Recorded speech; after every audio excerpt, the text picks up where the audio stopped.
Iraqi Prime Minister Nouri al-Maliki is in Washington to appeal to the White House for help in fighting a growing insurgency in Iraq.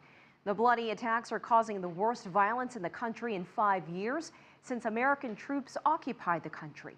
Our correspondent Nathan King is live from the White House with more on that. Nathan.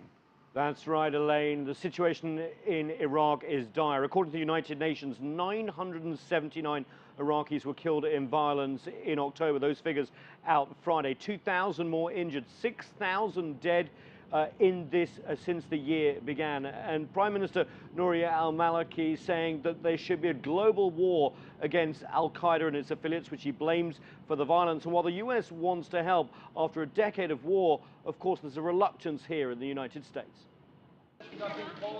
Iraqi Prime Minister Nouri al-Maliki's visit here to the US had a sense of urgency. An Iraqi leader asking the Americans for military and other assistance. Weary of a war he didn't start, but he did vow to end. The US president is now being asked to commit once again to Iraq. Unfortunately, Al-Qaeda has still been active and has grown more active recently.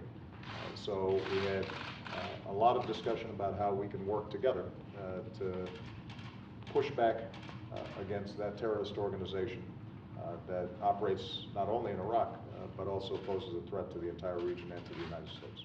Earlier this week, the Iraqi Prime Minister warned that if Iraq isn't helped, terrorism will win. Because if what happens in Iraq is not dealt with, it will expand. And what happens in Syria, if not dealt with, will also expand. What happens in any country where the virus of terrorism lives, this virus will spread. But we say this is the responsibility of the international community. Fighting Al-Qaeda and protecting a government it helped build are US priorities in Iraq, but any aid is likely to be limited to weapons sales and intelligence sharing, targeting Sunni militants from the west of Iraq who are blamed for most of the violence.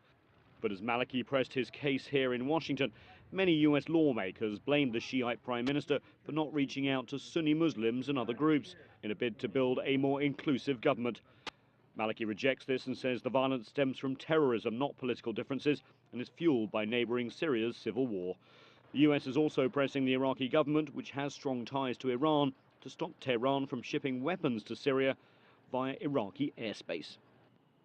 You know, also, Elaine, the White House says that $14 billion has been spent on beefing up Iraqi security since 2005, and yet the violence continues.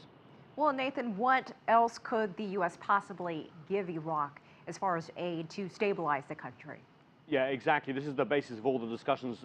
What the Iraqis have done is given $600 million. They're paying $600 million for more weapon systems. There's going to be continued training. But what the US can provide is intelligence. Remember, the very same forces that Maliki's government are being subjected to attacked American forces when they were occupying and fighting in the country. Remember Fallujah, remember Anbar province. These are areas where the US forces have been for many, many years. They've learned a lot of lessons. They know the terrain. So they are going to, is the plan, try and help the government try and wrest control. But, you know, there are more and more forces coming into Iraq from outside. Neighboring Syria, of course, and the civil war is destabilizing. And Sunni militants feel an opening on all fronts, not just in Iraq. All right. CCTV's Nathan King reporting from the White House. Thanks.